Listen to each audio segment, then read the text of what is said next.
In this lesson, we will sketch graphs of polynomial functions and look more at end behavior and multiplicities. Let's begin by finding the zeros and creating a sign chart for the function f of x equals x squared times x minus 1 squared times x plus 2 squared. For zeros, we'll set each of these three factors equal to 0, giving us zeros of x squared equals 0 would give me a 0 of 0.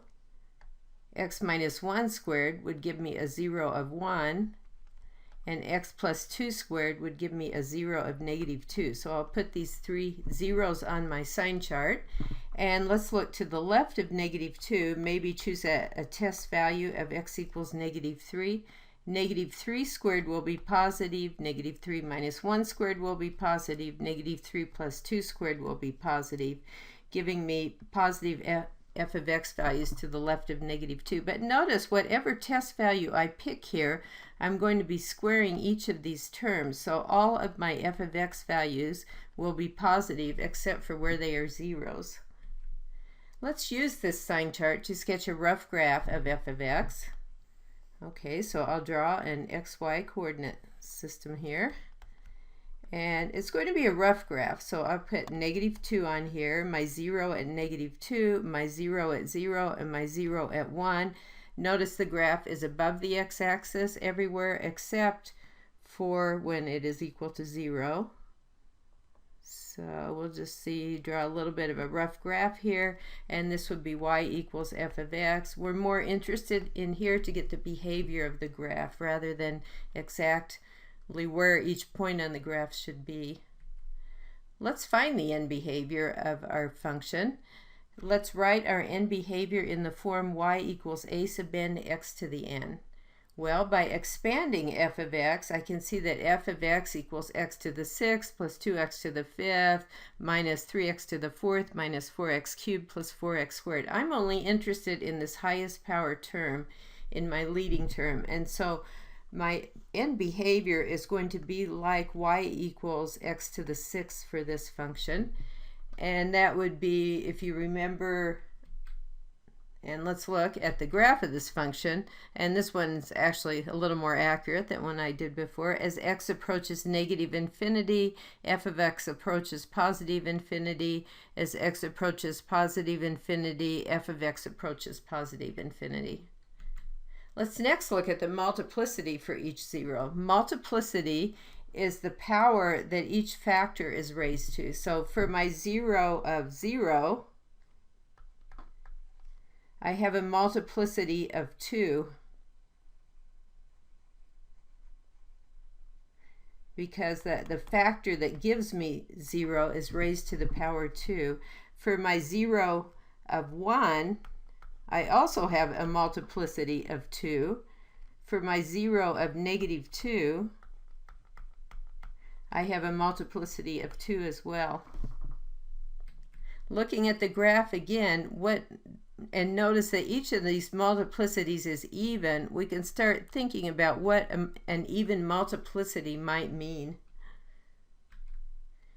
Let's next find the zeros and create a sign chart for the second function. G of x equals negative 2 times 2x minus 1 times x plus 2 squared. Okay, so for zeros, the factor of negative 2 here will not give me a 0. 2x minus 1, setting that factor equal to 0, will give me a 0 of 1/2.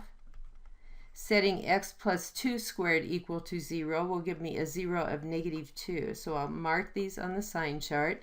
And then let's, in each of these intervals, first of all, to the left of negative 2, let's find a 0. Perhaps negative 3. If x equals negative 3 as our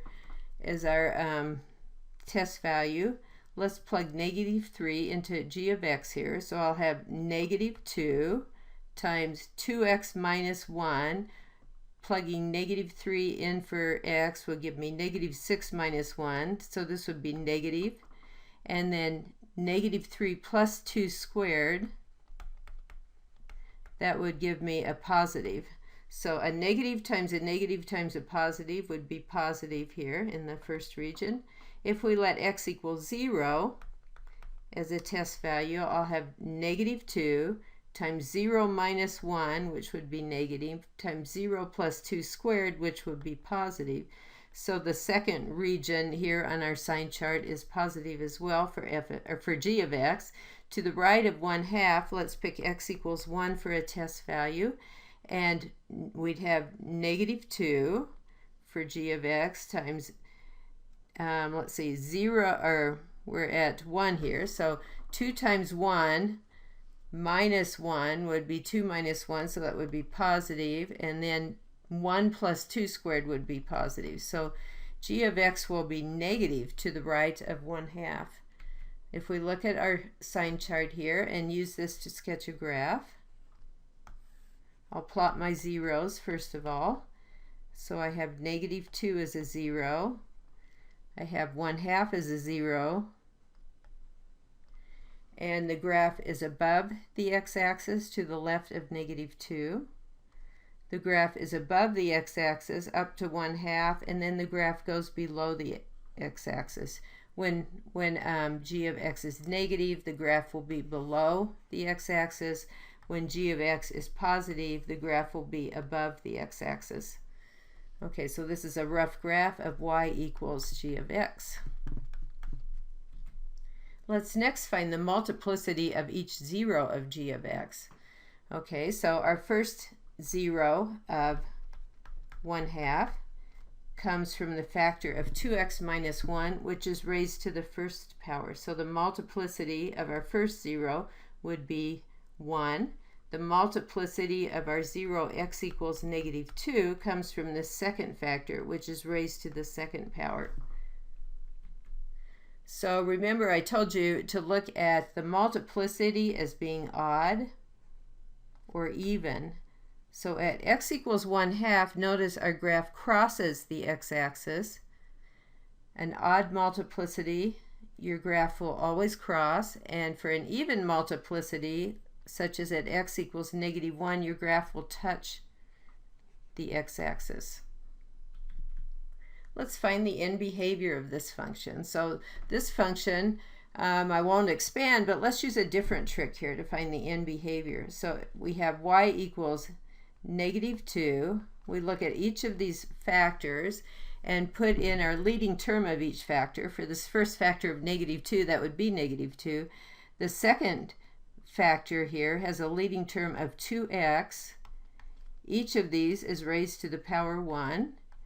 Our next factor has a leading term of x, and the x here is raised to the second power. So here y, our end behavior, is going to be like negative 4x cubed, which would be, from what we learned before, would be something like this little graph I'm drawing here. Let's look at a graph of our function, and indeed, as x approaches negative infinity, g of x approaches positive infinity. As x approaches positive infinity, g of x approaches negative infinity. Try on your own, find the zeros, and sketch a rough graph of the function h of x equals 3 times x minus 2 cubed times x plus 1 squared times x plus 4.